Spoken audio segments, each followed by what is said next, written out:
सगळ्यांच्या नादी लागायचं, सगळ्यांच्या, माझ्या पण लागा, अजूक तिसऱ्यांच्या लागा, पण पवारांच्या कधी नादी लागू नका.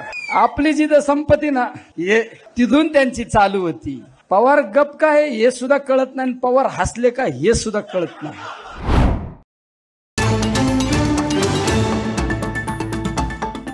आज या ठिकाणी महासोहळा लोकार्पणाचा आणि या कार्यक्रमाच्या निमित्ताने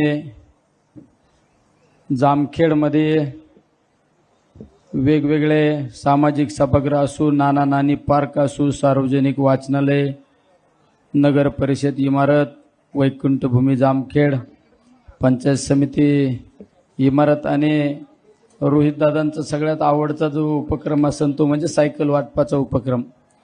या कार्यक्रमासाठी ज्यांनी खास करून उपस्थिती दाखवली ते संसदेतले अभ्यासू खासदार म्हणून ज्यांच्याकडे पाहिलं जातं आणि मोबाईल खासदार म्हणून धाराशिवमध्ये अतिशय चांगल्या पद्धतीने काम केलं जातं आणि एक आक्रमक चेहरा असे आपले सर्वांचे नेते खासदार ओमराजे निंबाळकर आणि ज्यांच्या उपस्थितीमध्ये आणि ज्यांच्या माध्यमातून प्रेरणेतून हे सर्व सामाजिक असू सार्वजनिक उपक्रम या परिसरामध्ये नव्हे या मतदारसंघामध्ये होत असतात असे आपले सर्वांचे नेते आदरणीय रोहितदादा आणि व्यासपीठावरील सगळेच मान्यवर, कारण इतके नेते मंडळी बसलेत व्यासपीठावर, एवढ्यांचे नाव घेत बसलो तर 4 नावं जरी हुकले तर म्हणताना याचं काय काम आम्ही केलं नाही का, आता याचं पुढल्याच उलटच काम करू,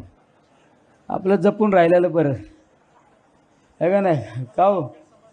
त्याच्यामुळे सगळेच व्यासपीठावरील मान्यवर आणि समोर बसलेले सर्व आमचे ज्येष्ठ श्रेष्ठ आमचे तरुण सहकारी आणि आमचे लहान लहान सगळे लहान बालगोपाळ मित्र, दादांनी आता या ठिकाणी भाषणामध्ये या मतदारसंघामध्ये ज्या 5 वर्षामध्ये विकासाची गंगा प्रत्येक घराघरापर्यंत पोहोचवण्याचं काम दादांनी केलं आणि त्याच्या बाबतीतली काही माहिती सुद्धा या ठिकाणी दिलेली आहे.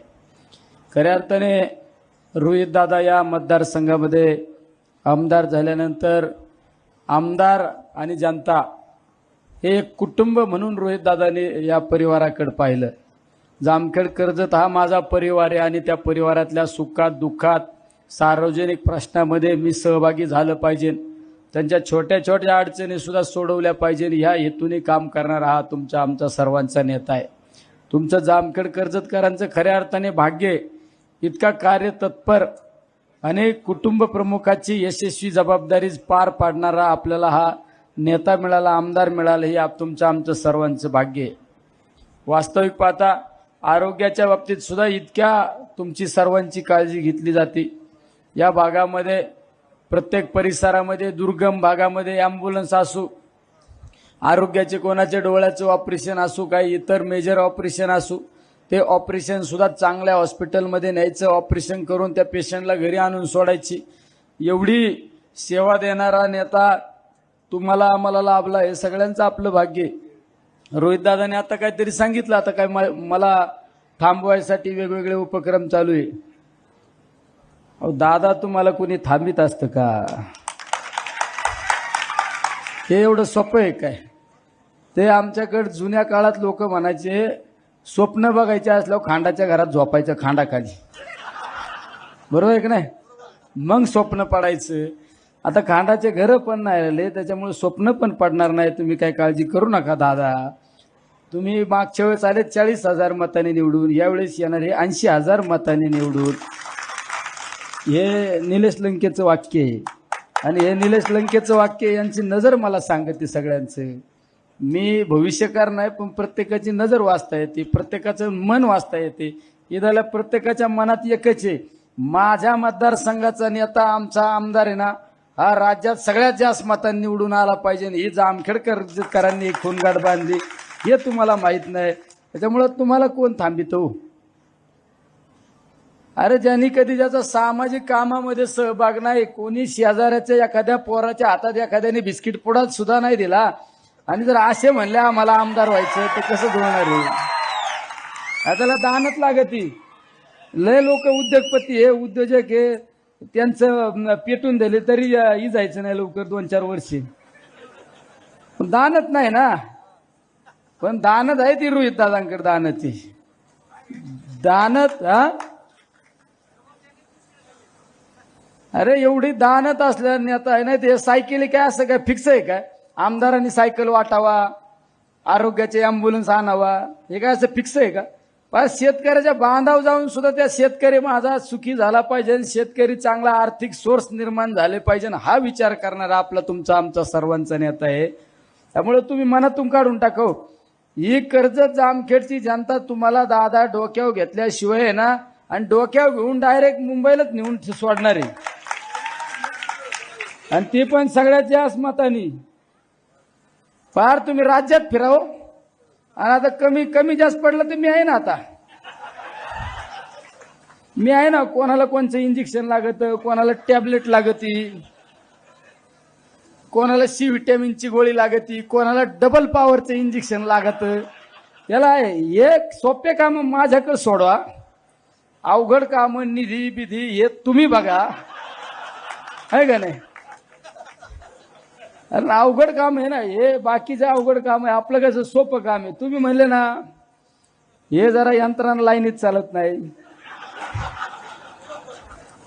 हे पण लागत. ओमराजेंना विचारा, राजे फुकट नाही, सगळ्यात जास्त देशात जास्त मतांनी निवडून येत, यांच्याकडे सगळं आहे, डबल इंजिन आहे. ते सत्काराचे 2 प्रकार आहे. मी तर बऱ्याच जणांना सांगतो, तुला तुझा सत्कार कोणचा कसा करू सांग. एखाद्या अधिकाऱ्याला मी सांगत असतो, साहेब तुमचा सत्कार करायचा, कसा करू सांगा बरं. तो म्हणतो नाही सत्कार नका करू, मी काम करून देतो तुमचं. तसं आमच्याकडे 2 प्रकारचे सत्कार आहे. ओमराजे तुमच्याकडे आहे, तुमच्याकडे तर 3 प्रकारचे असते, कारण राजे आहेत ना. ओमराजेंचं सुद्धा काम आहे एकदम धडाडीचा माणूस. त्याच्यामुळं आज एवढा व्याप असताना, मतदारसंघातला जिल्ह्यातला व्याप असताना या ठिकाणी आले. इथं आल्यावर सुद्धा काही लोकांनी लगेच वशिला लावला होता, राजे जरा आमच्या मतदारसंघात येऊन जाता का, त्यांना जरा आम्हाला आमचं बघून द्या. ते पण इतके चॅप्टरने त्यांनी आमच्यावर ढकललं, म्हणलं यांना घेऊन जा वाटलंच. या सगळ्यात सोपा कोण आहे? मी आहे ना. तरस कोणाला देतं माणूस? हाताखालच्या माणसाला. कान धरा आणि चला. आता हे दोघं पण कसे, मी आपला जीव जोर आहे का नाही. म्हणजे आज या ठिकाणी खऱ्या अर्थाने ओमराजे कार्यक्रमाला आले. त्यामुळं दादा तुम्ही काळजी करू नका. तुम्ही ह्या मतदारसंघाची जनता तुम्हाला राज्यात सगळ्यात जास्त मताधिकाने निवडून देईल, हे तुम्हाला मी खात्री आणि विश्वासाने सांगतो. मगाची काहीतरी नानाने सांगितलं, पंचसूत्री काहीतरी सांगितली, आता तीच लावून धरायची का? झालं गेलं, गंगेला मिळालं, आपलं तर जुळलं ना खटका. आता लोक मला म्हणतात याने असं केलं तसं केलं, जाऊन तर तिकडं तिच्या आयला गेलं. आता तर गेलो ना आपण, खासदार झालो ना. मला काही जण म्हणतात ते पिटिशन दाखल केलं. मला एका पत्रकाराने विचारलं आता कसं. मी म्हणतो आता मला 5 वर्ष लोकांनी जनतेची सेवा करण्यासाठी संसदेत पाठवली, आणि त्यांना 5 वर्ष फक्त कोर्ट कचेऱ्या एवढाच उद्योग त्यांना दिलेला आहे, एवढंच दिलेलं आहे ना. त्यामुळे लय नाना लय खोलात जाऊ नका. आता ही पंचसूत्री आता दादाच्या निवडणुकीत आपण बरोबर राबू. आता त्याच्यामुळे मी हे समजून घेतला, विषय समजून घेतला. आणि आता इथं जर उलट पालट करताना तर येड्यांनो मुक्तान तुम्ही राजकारणाचं तुमचं थोडं छोटं मोठं राजकारण ते पण संपून घेता. उलट दादाच्या नादी लागून काहीतरी चांगलं पदरात पाडून घ्या. एवढ नेता काय नसता कर्ज जामखेडचा आहे काय? हा बरोबर आहे ना. हे राज्याचा नेता आहे, राज्याच्या नेत्याकडून घ्या पदरात पाडून काहीतरी. अरे आमच्यासारखे माणसं लावून झुकून राहतात तर तुम्ही तर काय. माझं तर प्रत्येकाचं वाक्य आहे, प्रत्येक ठिकाणी सांगतो आहे ते खरं आहे. मी स्पष्ट बोलतो, जे आपल्या पोटात येणं तेच वाट आहे. मी तर सांगतो बऱ्याच जणांना लागा, पण पवारांच्या कधी नादी लागू नका. आपली जिथं संपत्ती ना हे तिथून त्यांची चालू होती. पवार गप काय हे सुद्धा कळत नाही, पवार हसले का हे सुद्धा कळत नाही, आणि पवार रागवले का हे सुद्धा कळत नाही. त्याच्यामुळं आपलं चाललंय ना आपत्तीत सगळ्यांची, चालून द्या. तशीच माझी विनंती आहे, सगळे तुम्ही माझ्यासारखेच आहे, भोळे आहेत, पण डोक्यात काय हवा जाऊन देऊ नका, तुमच्या नका जाऊन देऊ. आणि तिसऱ्यांच्या कोणाच्या डोक्यात असं तर त्यांना पण सांगा जरा धीराने घे, त्यांच्या बोटाला धरून आपण कुठेतरी जाऊ ना, जागा करू ना, वेगळं काही करू नका. काम करणारा माणूस आहे, जे बोलतो ते करतो, हे म्हणजे रोहित दादा. अरे राज्यभर फिरत असताना नेहमी लक्ष फक्त कर्जत जामखेडकरांवर लक्ष.